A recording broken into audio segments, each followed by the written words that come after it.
মোৰ পুত্ৰ নাৰদৰ কুচক্ৰান্তত পৰি আহি লক্ষ্মীয়ে এটা ভীষণ দৈত্যৰ সৃষ্টি কৰিলে।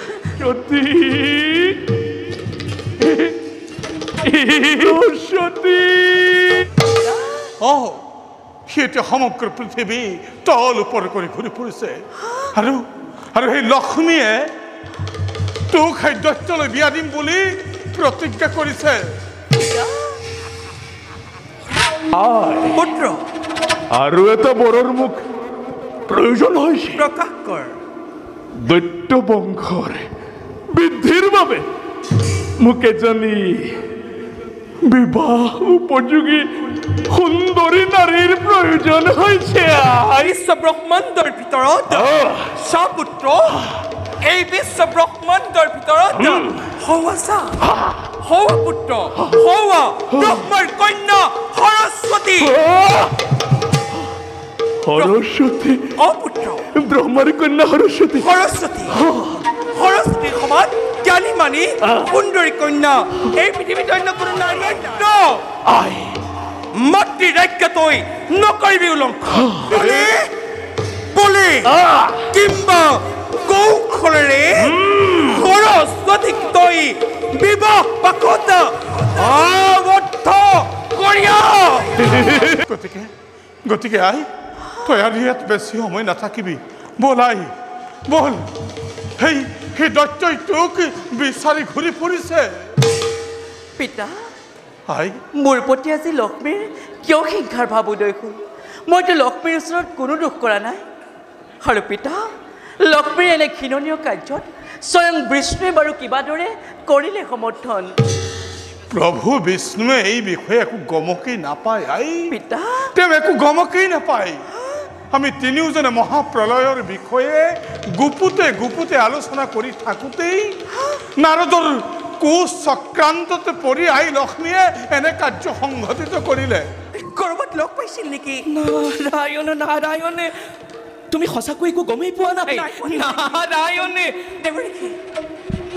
দেৱী গৈছিলো মই কৈলাশলৈ। তাত দেখিলো দেৱী ব্ৰহ্মা বিষ্ণু ৰুদ্ৰ তিনিও দেৱী গুপ্ত আলোচনাত হৈছে মগ্ন। নাৰায়ণ আকৌ তাত দেখিলো ৰুদ্ৰৰ ভাৰ্যা পাৰ্বতী ব্ৰহ্মাৰ কন্যা সৰস্বতী দুয়োজনী সেই গুপ্ত আলোচনাতে ভাগ লৈছে দেৱী। দুয়োজনীৰ মনত কিমান আনন্দ দেৱী।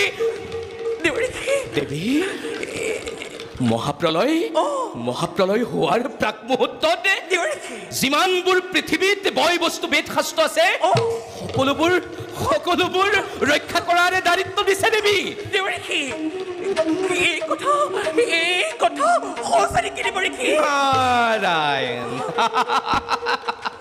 সঁচা মিছা নহয়। মই গৈ পোৱাৰ লগে লগে মহাদেৱে সেই তুতকীয়াটো আহিল বুলি দেৱী মোক টিকিংহে কৰিলে।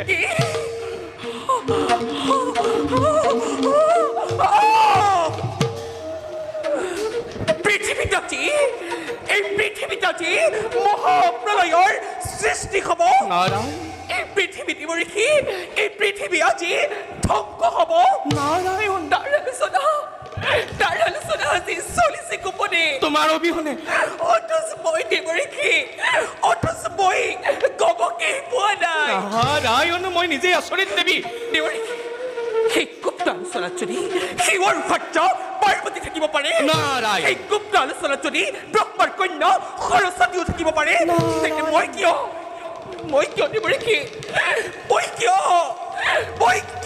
যোগ্য হলো যে মই স্বয়ং নাৰায়ণৰ পত্নী হৈও সেই গুপ্ত আলোচনাত আজি ভাগ ল'ব পৰা নাই? মই আজি ভীষণ ভাৱেৰে অপমানিত হৈ পৰিছো। আপুনি কওক দেৱৰীখি, আপুনি কওক বৰ্তমান মোৰ কৰ্তব্য কি?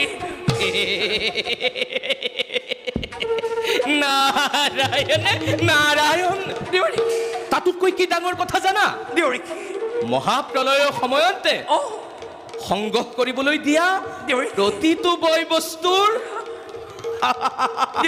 ভাগ বতৰা কৰি শেষেই কৰি পেলাই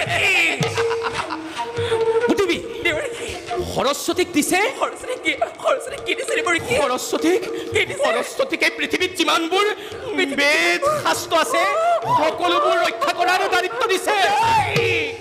তেনেহ'লে দেৱৰীকে, তেনেহ'লে প্ৰভুৱে মোক কি অৰ্পণ কৰিছে?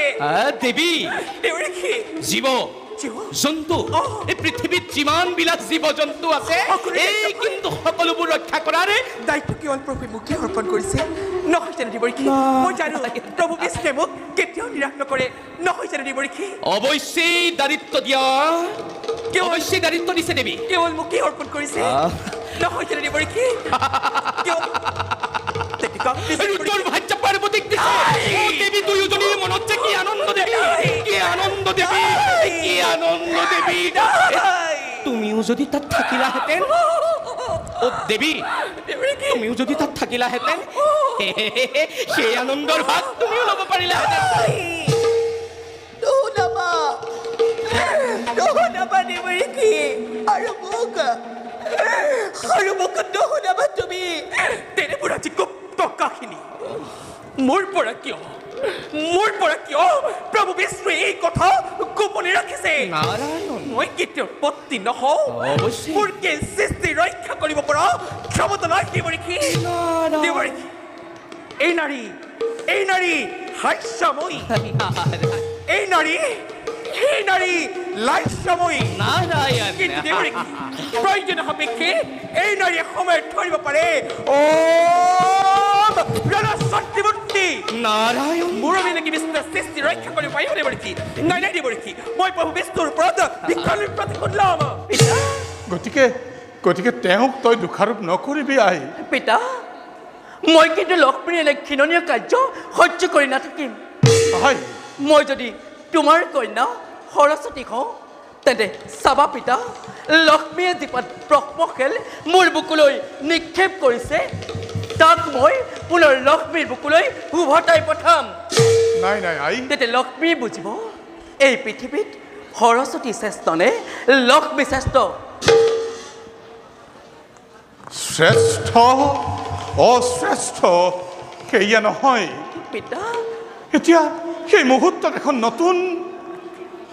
নতুন সংঘাতৰ সৃষ্টি নকৰিবি। আই, দৈত্যই তোক বিচাৰি ঘূৰি ফুৰিছে আৰু সি মোৰ সমস্ত বেদাংগ হস্তগত কৰিব।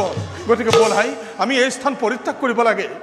পিতা, তুমি মোৰ বাবে অলপো চিন্তা নকৰিবা, মই মোৰ নিজৰ ব্যৱস্থা নিজে কৰি ল'ম। এতিয়া তুমি যোৱা, খন্তেক বিশ্ৰাম কৰাগৈ। তেন্তে আহাই, ইয়াত তই খন্তেক অকলে নাথাকিবি, মই আহিলো। প্ৰভু লক্ষ্মী, এইবাৰ তুমি খোৱা সাৱধান। তুমি স্বয়ং বিষ্ণু পত্নী হৈ গৰ্বতে সকলো ধৰ্ম কৰ্ম পাহৰি পেলাইছা। তুমি মোক দৈত্যৰ দ্বাৰা বিবাহৰ প্ৰস্তাৱ দি এই জগতবাসীৰ আগত সেৱা জ্ঞান কৰাইছা। কিন্তু নাভাবিবা লক্ষ্মী, তুমি ভবা মতে এই সৰস্বতী ইমান বুদ্ধি কিনা নাৰী নহয় যে তোমাৰ কথা মতে উঠ বহ কৰিম। চাওঁ বাৰু তুমি মোক দৈত্যলৈ কিদৰে বিবাহ দিয়া।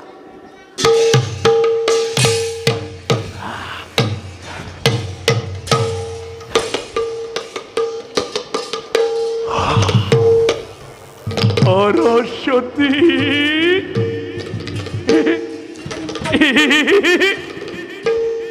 সরস্বতী,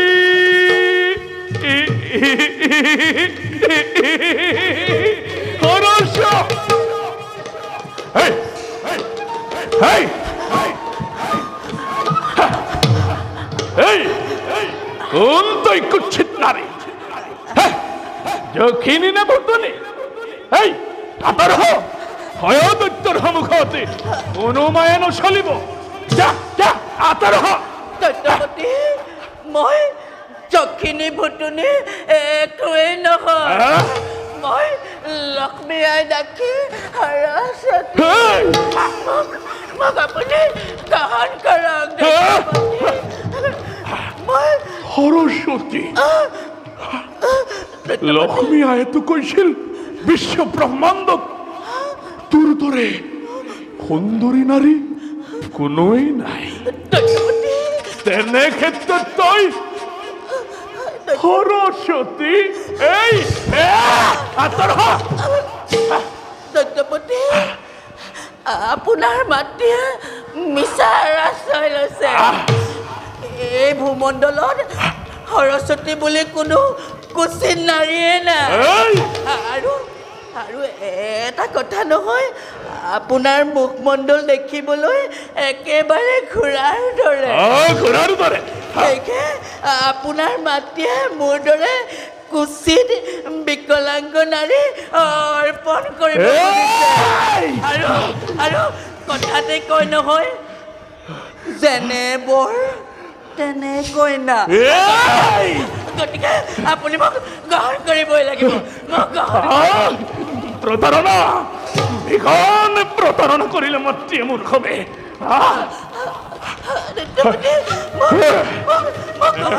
এনে কুচিত নাৰীক মই বিবাহ কৰাব নোৱাৰো মই মাতৃৰ কাষলৈ যাবই লাগিব আঁতৰ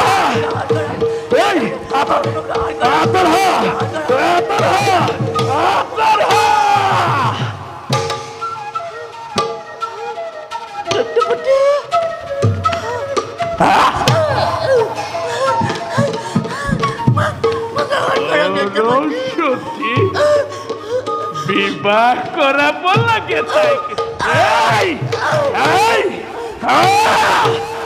মাতৃ